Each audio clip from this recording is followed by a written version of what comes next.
Looks like a military veteran here. It doesn't reference which war, but you see W.M. Abel. And part of the Indiana Voluntary Infantry. There we go. Let's see if there's anything on the back here. Abel, okay, yeah. Walter M., 1846 to 1917, and Anna, 1853 to 1932. So, likely a Civil War veteran. And then mother and father markers here. If we turn around here, there is the Patterson family memorial here with some, it looks like grapes depicted on it, and it looks like one of the Pattersons was a veteran of the Spanish-American War. You see another Tustician? Tustician. Or Tustician. Tustician. That's interesting. Okay. I've tried, I think, every pronunciation possible. One of them has to be correct. But I'm not really sure. It looks like a mixed family section, and Lothammer behind it here. I gotta try and get through some way. And let's see, Barbara A., 1857 to 1919. Morris A., 1848 to 1921. Francis A., 1873 to 1919, and that, I think, makes up the entirety of the Lothammer section. And then switching over, you can see again the lettering here matches, and also the last name, obviously. So Samuel W. Tustician, 1875 to 1918. And if anybody can tell me a little bit more about that last name, that would be great. And then Willard C. Patterson here. We're switching over already. It does look like there's space in between here, so probably was a few more things historic here.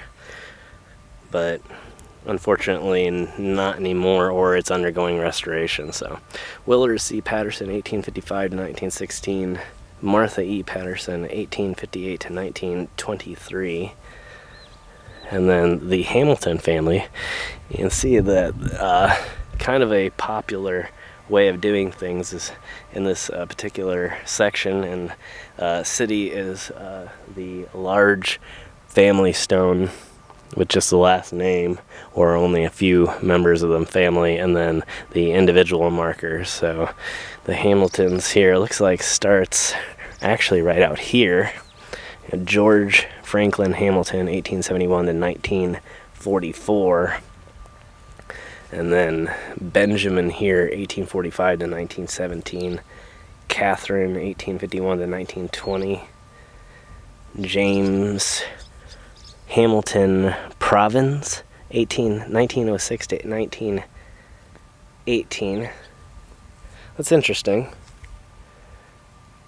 I wonder if he changed his name later on. Huh.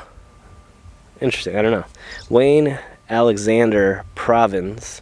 See, because yeah, you can see that James has a middle name that matches the last name, and these are both Hamilton, so it's like, that's okay. I don't know. Let me know if you know the story on that one. Maybe I'll try and look it up here. Delphia Provins, 1882. Also, middle name Hamilton. I wonder if maybe the whole family changed their name at some point to Hamilton Provines. And then you see at the end, or did I say the 1882 to 1968 for Delphia, and then Harris Greeley Provines, 1872 to 1938. So, an interesting thing to me, and you see all these other sections like this, the Bowman, the Yarnells, the Kellers, the Calners, the Kinsleys, the Scotts here, all in this same exact method of a family burial section. Alright, let's kind of wander this way for just a moment. I did see something. It looks historic. Yeah, somewhat historic here. And it has a photo on it. Monroe family here. Frank A, 1918 to 1974, and you can see Frank here depicted in front of the St. Joe Fire Department number 68 fire engine. And gonna just go ahead and throw a wild guess out there that Frank was a firefighter. So really cool. I'm not sure. It looks like probably the Baltz family is maybe related in some way. W.M. Grant, 1895 to 1991, and Hazel, 1895 to 1981. Another Baltz here, W.M. Henry. Is that William Henry and William Grant, maybe? 1860 to 1931, and Maisley. Oh no, Mallacy, 1864 to 1897. So, another interesting section there, and another interesting name. Let me know if you've ever heard of Mallacy. So we have like this, one of these balanced, I guess this is just a sort of diamond-shaped grave here. I don't see any writing. I do have my flashlight with me, and one good thing about getting lost is you get plenty of time to charge your batteries. So I don't know how close it is to being full, but yeah. There is writing. Looks like Mary something, 1850. Huh, that one's really difficult. And then across here, this one looks a lot easier, at least sections of it. I see 1875, age 10 months. Ella M. something, daughter of, yeah, I can't get all of it. It might be this right here though, Maggie, mother, and no father listed, although it could be, it looks like maybe associated with this here, the shirts. Phyllis, oh no, Philetus A, 1849 to blank, and Maggie M, 1852 to 1913. Another interesting one. Okay, let's continue. There's Edgar here. Edgar Lisher, 1906 to 1972. Veteran of some sort. Maybe, probably one of the World Wars. Most likely I'd say World War II. World War I would be a little bit young. So I'm going to guess safely that it's World War II veteran. I think Korea and Vietnam would be a little bit too late. And oh my, yeah, another something here. Mary J. Mary J. Ulm. And no dates or anything. You can kind of see the shape.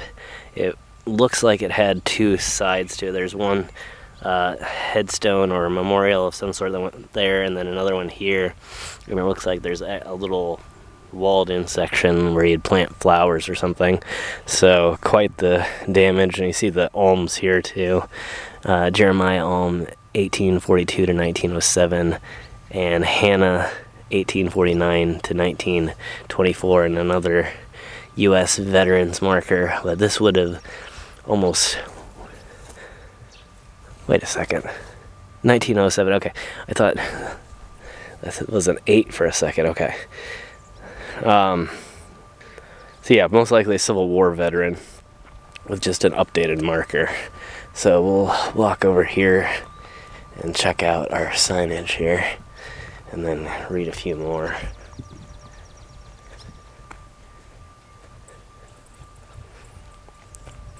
So, obviously not original. These cement pillars are very new looking.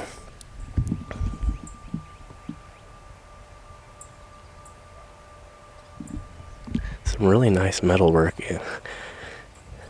And looks like they have a maximum height pole there, which is a little low for some reason.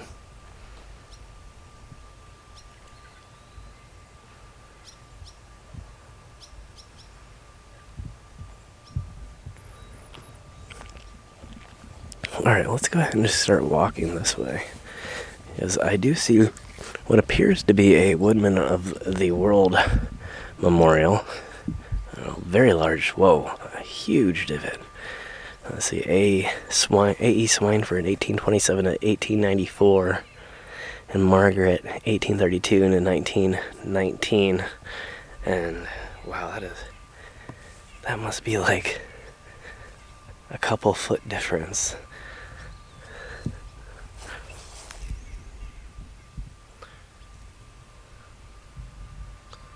Wow.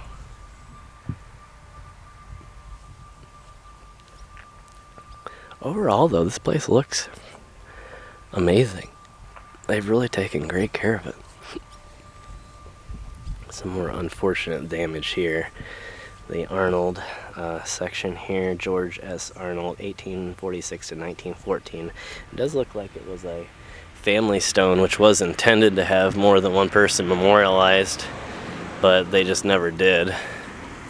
And then here is our, again, apparent Woodman of the World, but again, they say that always has the Woodman of the World, but I don't see any Woodman of the World markers on this one. So again, I'll leave it up to you guys, but I just don't understand again how, if they sent the designs in, unless they were buying the designs from someone else, how these aren't associated. But this is the Olden family here. What does that say? Lulu P., wife of D.P. Olden, 1892. Alright, I don't know how much of that I got. Anyway, this is Lulu P. Olden, wife of D.P. Olden, 1892, age 20 years, 8 months, and 27 days. I was remarking that it was probably a short marriage, I guess. I don't see the husband memorialized here. It might have been that he got remarried. But again, yeah, if you can clarify, I have a hard time finding any information, much information on Woodman of the World, even though they still exist as a company to this day and they still sell insurance. Again, it's unclear to me who else would be using those designs. I understand the use of in general tree design probably is done a lot, but these look so unique and very exclusive to the Woodman of the World. So I don't know. It was Chaz Whitney, 1851 to 1916. And I don't know what war they would have served in. They would have been a little bit young to have served in the Civil War. Maybe the Mexican-American War, something like that. I'm not really sure. And just it looks like this is the Hart section here. C.S. Hart, 1873 to blank. It looks like Iva, 1878 to 1905. And then just infant there, and then you see Iva has a individual stone here, and then just father and mother on this side here. So I wonder what is that way. Oh, that is a house. Okay. Huh. Yeah, I don't know exactly where this road leads to. What's this? Hedinger? Catherine, that's really difficult to read. At least at certain angles. 1838 to 1907. And yeah, we're kind of just wandering at this point. I do want to hit the edges, but I think the edges are going to be pretty clear at this place, considering the edge is the river, and it doesn't seem that any of the memorials are close over there. So we have a little bit more damage in this section here. This is the Hull family, Martin Hull, 1853 to 19, it looks like 19 blank, and then Low Dema, 1878 to 1929, and some mystery stones. Looks like, okay, this is just our initials here.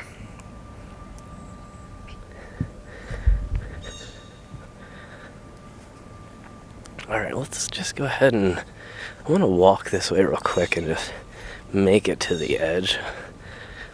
Ooh, that's a very long name. Oberholtzer. Oberholtzer.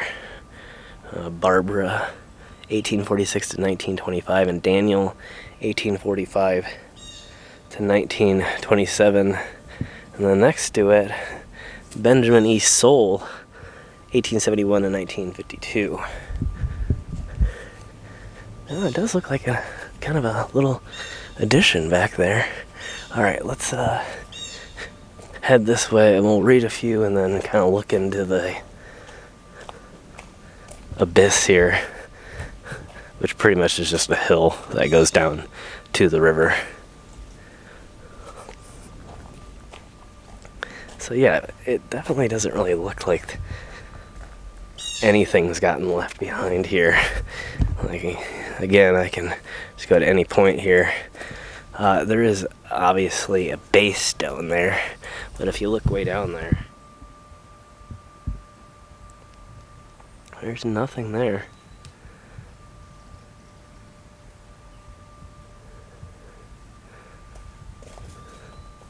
I suppose it would be possible, though, for something to kind of slip down and just fall into the water. But again, with the road the way it is here, I just don't really think that that would happen. It looks like it always has been kind of set up this way, which is really smart. Here's the Coach family here. Wilson Coach, 1859 to 1926. And Anna, 1880 to 1951. And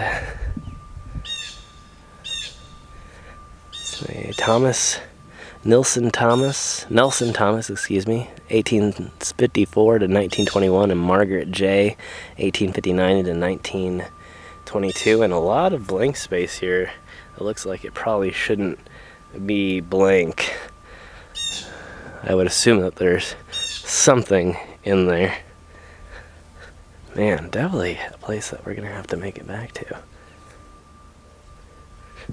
What is this? W.E. Peterson, 1853 to 1920. Another one that seems oddly alone. And a little bit of damage on our stones. Well, at least one of them. Or wait. No, it looked like it. Huh. This is the Berry family here. Edwin, 1865 to 1913. Ada, 1867 to 1949. And Ethel, 1888 to 1917.